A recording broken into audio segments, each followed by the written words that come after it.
You would be surprised at just how good headphones have gotten over the last few years, and this is a prime example of that. Let's get into it. This is the JBL Tune 710 BT. It's a $79 wireless headphone that is not feature rich at all. It doesn't have noise canceling. It doesn't have a pass-through mode. It's just wireless, closed back, and that's really it. But this is actually a really good headphone. It might not be on the same level of quality as your $400 headphone and $400 amp DAC stack, but at $79, I'm really impressed. So let's start off talking about build. Build-wise, well, it's cheap. I mean, you can listen to the way it sounds. It's lightweight, it doesn't feel incredible. Just like basically every other headphone under $100, it's not going to withstand being run over by a car. The padding is thoughtfully placed. There's decent padding right here on top of the headband, and the ear pads are plenty soft, though I will admit, a bit small. This interior volume is not massive. It does fit okay on my head. Despite how small the pads are, I don't feel like my ears are being absolutely crushed, though it is a bit claustrophobic. Thankfully, the pads are soft enough that they deform out of the way, and it doesn't become immediately uncomfortable. In fact, I'm able to wear these for at least a solid 2 hours before it is time to take them off and put something else on. There's 2 holes on top that are air vents. You can hear by doing this. An indicator LED, a Type-C charging port, your general play controls, a 2.5mm input, and a power button. Your play pause controls are pretty standard, and of course using them wired, well, sure, you can eliminate latency that way if the device you're using them with has a headphone jack, and I think it's probably about time we talk about sound quality.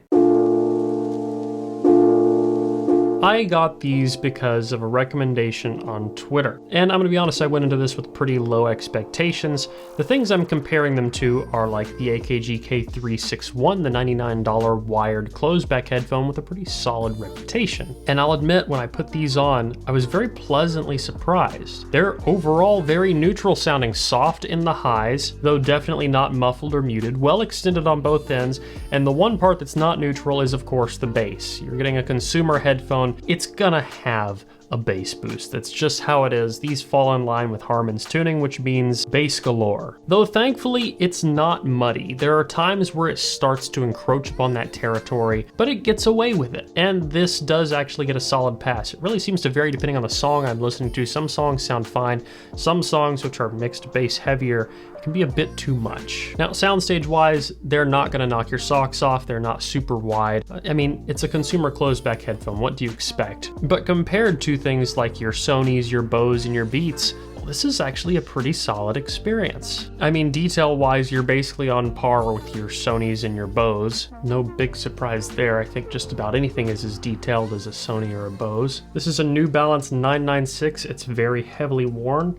It is more detailed than a Sony or a Bose headphone. Put that back on my foot. That was my left shoe, by the way. Directional imaging is acceptable, vocal presence is actually pretty solid, and vocal clarity is good too. The one thing that surprised me the most outside of the good tuning of this headphone is it actually has pretty decent instrument separation. I didn't really struggle that much to pick apart individual instruments in a complicated soundscape, though I will admit you're not going to get the levels of separation you get out of something like a 6XX, which is nearly 3 times the price. Don't know why I need to make that comparison, but people are going to ask. This is a budget-friendly headphone, $79, and you're getting budget-friendly sound with that. It's not life-changing, it's not gonna knock your socks off, but it's probably better than you expected, and I would be really hard-pressed to find a headphone that outperforms this at this price range. Maybe if you're going with IEMs, sure, but this isn't an IEM. This is a full-sized, over-ear, closed-back wireless headphone. And now that we've talked some about sound, let's talk about objective frequency response.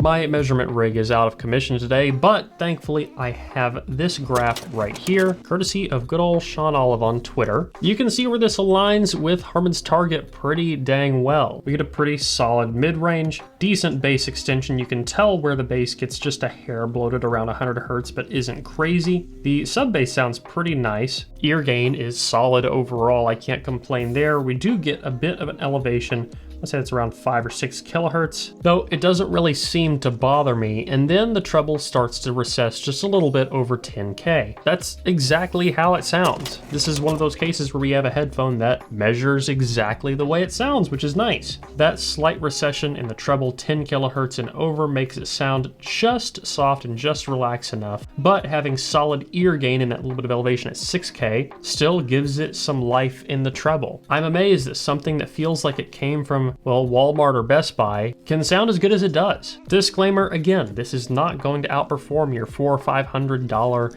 stack. It's not going to outperform your $250 stack. Well, depending on what headphones you have. But I would take this over a DT990 any day of the week just for how it's tuned. I would dare say take it over an Akg K361 BT or an SHP 9500 or anything ever made by Status Audio. Despite the pads being small, it being made out of cheap feeling plastic, and not really having many features aside from just being wireless, it's a good headphone, and it gets a solid recommendation. I would love to see a more feature-rich version of this headphone, something with a few more features, something with slightly bigger pads, a little bit more padding on top. That would be really something incredible, especially if it maintained the same tuning. So with all of that said, JBL Tune 710 BT actually gets my recommendation. If you have a hi-fi headset at home and you don't want to risk taking it on the go, or you just need something closed back to use from time to time, this headphone is an easy choice. Something to use at the gym, something to use on a train, or if you're just getting into audio and you want something decent without spending a ton of money,